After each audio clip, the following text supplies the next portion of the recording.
L'abomination. L'abomination, comment vous allez comprendre l'abomination? Vous comprendrez l'abomination si je vous explique par un personnage, quelqu'un qui est passé par là. Alors, l'abomination, c'est une souillure, autant pour moi, une souillure de l'esprit. C'est-à-dire, vous n'êtes plus pardonnable. Vous n'êtes que condamnable. Condamnable éternellement. C'est-à-dire que vous vivez parmi les hommes, vous êtes même un homme de Dieu, vous êtes même qui que ce soit, mais vous n'êtes plus pardonnable parce que l'abomination touche l'esprit et ouvre la porte à Satan qui vient s'installer, qui prend possession de l'être de cette personne, corps, âme et esprit. Vous voyez? Donc, on a expliqué tout à l'heure le péché qui prend possession du corps et l'iniquité de l'âme. Et maintenant, l'abomination prend possession de l'esprit. C'est-à-dire que de manière délibérée, parce que quelqu'un ne peut pas toucher à votre esprit, si vous n'êtes pas si vous n'êtes pas connaisseur, si vous n'êtes pas occultiste ou spirit, vous ne pouvez pas laisser jouer avec l'esprit. Il y a même des personnes qui vivent, ne savent même pas que l'esprit, comment on manipule l'esprit. Donc celui qui manipule l'esprit est donc déjà un connaisseur. C'est quelqu'un qui sait ce qu'il fait. C'est quelqu'un qui comment on appelle ça, qui signe un pacte avec Satan. Ce n'est pas quelqu'un qui donne son âme. Hein. Ce n'est pas un problème d'âme, hein. C'est un problème d'esprit au-dessus. Et qui? Et c'était plusieurs exemples. Alors aujourd'hui, je vais vous prendre un exemple commun qui est Judas. L'exemple de Judas et qui hypothèque son âme, non, qui hypothèque son esprit. C'est vrai qu'on ne peut pas atteindre seulement l'esprit, on commence par le corps, âme et esprit. C'est-à-dire c'est des jeux, c'est des personnes qui commencent par des jeux et tout. Ils arrivent donc à un niveau où ils veulent aller un peu plus loin, ils veulent rencontrer Satan, ils veulent jouer dans la cour de Satan. Alors, ils convoquent Satan, ils remplissent des conditions pour entrer en contact avec Satan et ils signent une alliance éternelle avec Satan et ils décident d'être contre Dieu, d'être ennemi de Dieu, de détruire les œuvres de Dieu. C'est un engagement personnel, ce n'est pas un hasard. Donc, Judas, qu'est-ce qu'il a fait? Quelles sont des personnes d'abord qui le font? Ce sont des personnes qui ont atteint un certain niveau dans l'occultisme. Ce n'est pas quelqu'un qui vient comme ça et que non, ils ont atteint un niveau dans l'occultisme. Ils ont atteint un niveau dans le spiritisme. Ils ont atteint un niveau dans tout ce que vous voyez, dans tout ce qui est mauvais ou mal. Tout ce qui est mauvais, pas mal, tout ce qui est mauvais dans ce monde. Et ils veulent devenir consciemment ennemis de Dieu. Judas, la Bible dit que c'est lorsque Dieu lui donne, c'est lorsque Jésus-Christ lui donne à manger dans Jean, je crois que c'est dans, attendez, s'il vous plaît, dans Jésus-Christ lui donne à manger. Lorsque Jésus lui donne à manger sur cette table, il est assis à côté de Dieu, de Jésus-Christ. Jésus-Christ lui tend à manger dans la bouche. Et la Bible dit en même temps Satan entre dans son corps. Pourquoi? Parce que Judas était très proche de Jésus. Judas avait toute la confiance de Jésus. Judas avait des grandes et hautes responsabilités. Et il n'y a pas meilleure trahison que celle-là. Alors, Judas a décidé. Et vous voyez, Jésus lui dit, voilà, vas-y et accomplis ce que tu as fait. De manière physique, Jésus comment on appelle ça? Jésus le dénonce.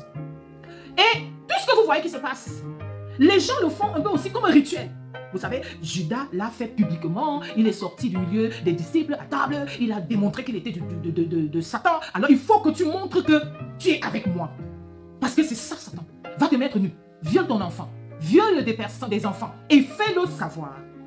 Il ne faut pas que... C'est comme l'évangile. Quand vous prêchez Jésus, vous avez besoin que le monde entier sache que Jésus est Dieu. Il est Seigneur, il est Sauveur. C'est exactement ce qui se passe. Donc, vous devenez... Celui qui commet l'abomination devient donc l'évangéliste de Satan, si vous me permettez. Il devient le porte-parole de Satan. Il doit répandre dans le monde entier au maximum. Donc, ce sont des personnes, ce n'est pas, comme on dit, l'homo sataniste. On le dit très bien.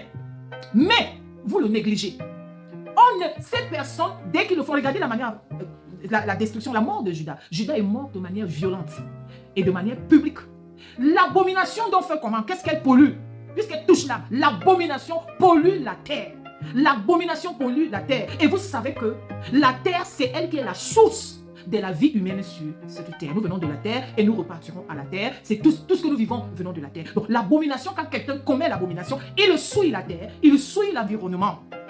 Et il crée une malédiction générale. C'est une malédiction générale. C'est-à-dire, si je pêche, Simon, Pierre a péché, il s'est fait mal à lui-même. La prostituée a péché, elle a perdu son âme. Elle a failli.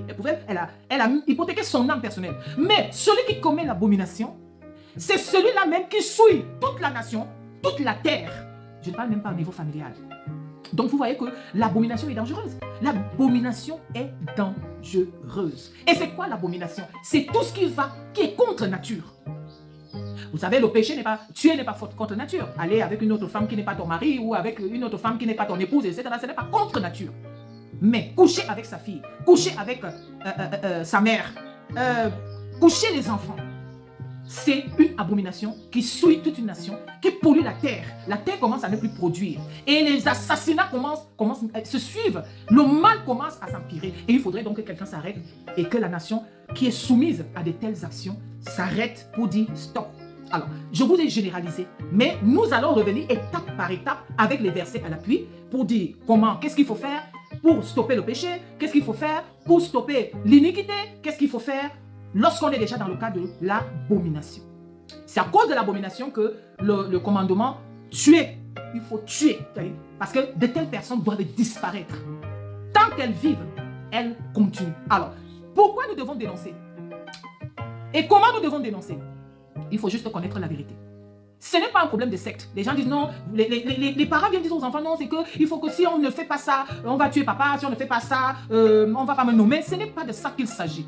La Bible dit, Jérémie 1 indique, avant que tu ne sois dans le sein de ta mère, je t'avais déjà tout donné. Il ne s'agit pas de cela. Et Satan et ces gens savent que ce n'est pas en commettant ça qu'ils ont ceci. Non, ça, c'est toute autre chose. Et lorsque vous autorisez et vous permettez cela, autour de vous, vous polluez de génération en génération. Vous condamnez autant pour moi. Vous vous souvenez que les Moabites ont été condamnés jusqu'à aujourd'hui à cause de tels péchés.